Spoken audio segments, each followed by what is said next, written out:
The other Hong Kong, will China's democratic enclave become just like the mainland?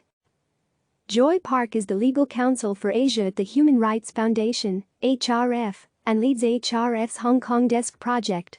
As a member of HRF Center for Law and Democracy, Joy's research focuses on legal issues related to freedom of expression and freedom of assembly in Asia. The views expressed in this commentary are her own. View more opinion at CNN. For years, even as China has applied increasing pressure on Hong Kong's pro-democracy movement, the framework of one country, two systems, the dividing line that keeps Hong Kong relatively autonomous from the authoritarian mainland, has been respected by the Chinese Communist Party in theory. The illusion of autonomy has now officially been shattered. Shock waves reverberated around the world as a representative of China's National People's Congress, the largest gathering of the Chinese Communist Party, CCP, each year, announced that delegates at Friday's session would consider a move to enact controversial national security legislation in Hong Kong.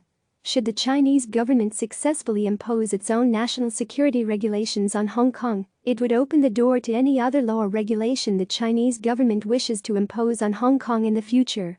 At issue is whether Hong Kong is governed by its own laws, under the semi-autonomous status that has made it an enclave of relative democracy and liberalism, and which has maintained Hong Kong's status as an international hub of commerce, or under China's.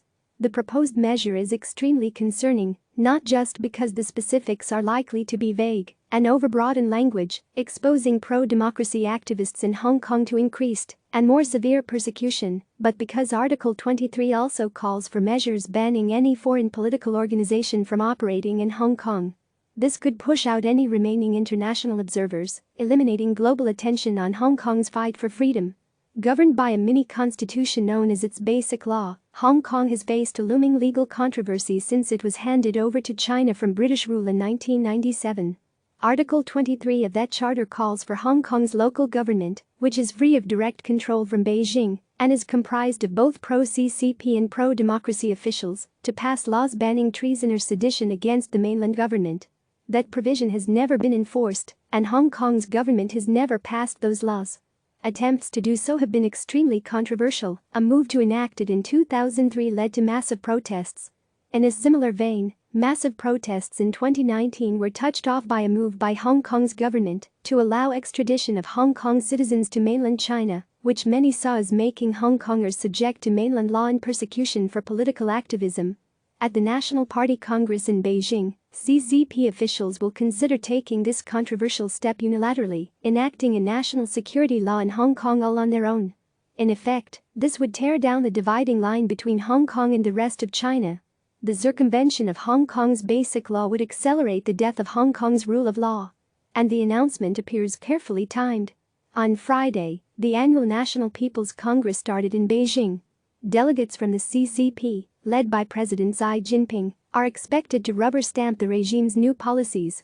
Earlier this week, the state-owned television channel CCTV released a documentary called The Other Hong Kong, focused on smearing pro-democracy activists that have been key to the city's protest movements over the past several years.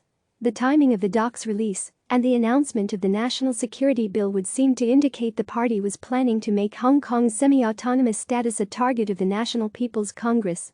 The Chinese Communist Party has never seemed satisfied with modern-day Hong Kong. Having been a British colony for a century, the city was too westernized and democratized for the CCP's taste, and the people too freedom-loving. Ever since the handover of Hong Kong back to China, the Chinese government has been pushing for Hong Kong to be more like any other Chinese city. The Hong Kong government, largely seen as a puppet of the Chinese government, has been cracking down on freedom of expression, freedom of assembly and freedom of the press for years. Hong Kongers' frustration boiled over and became the umbrella movement of 2014, a 79-day protest that paralyzed the city.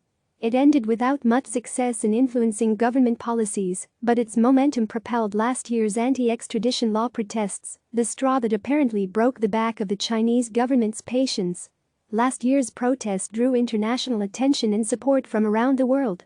Unlike the umbrella movement, it was notably decentralized, often organized by regular Hong Kong citizens on platforms such as the popular internet forum LIHKG or Facebook groups. Nevertheless, millions of people flooded the streets and struck a chord with the international community. The decentralized nature of the movement, however, did not prevent the Chinese government, through state-run media, from blaming foreign black hands for directing the pro-democracy movement in Hong Kong. Rather than recognizing and condemning Hong Kongers' effort to protect their freedoms, Chinese state-owned media often targeted the US and UK governments, claiming that they bankrolled and advised pro-democracy leaders in Hong Kong to stir up trouble. This rhetoric was repeated in The Other Hong Kong, which alleged foreign interference in Hong Kong's protests through iconic pro-democracy figures such as Anson Chan, Martin Lee, Jimmy Lai and Albert Ho.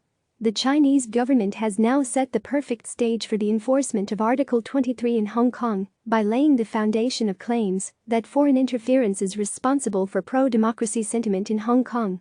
Logically, one might assume China would simply put more pressure on pro-Beijing legislators in Hong Kong to enact national security laws. But Beijing is impatient with the Hong Kong government's progress in securing its interests and instead is signaling that it would entirely circumvent Hong Kong's proper legal procedure altogether by exploring an alternative way to directly impose freedom-limiting laws on Hong Kong. It is clear that Xi Jinping has grown tired of pretending Hong Kong has any kind of autonomy. Under his leadership, the CCP will try to cut Hong Kong off from the international community so that its pro-democracy movement loses steam, giving the Chinese government more space to end the city's already declining freedom.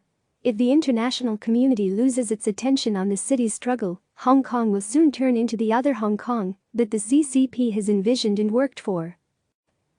Click subscribe to receive the latest news.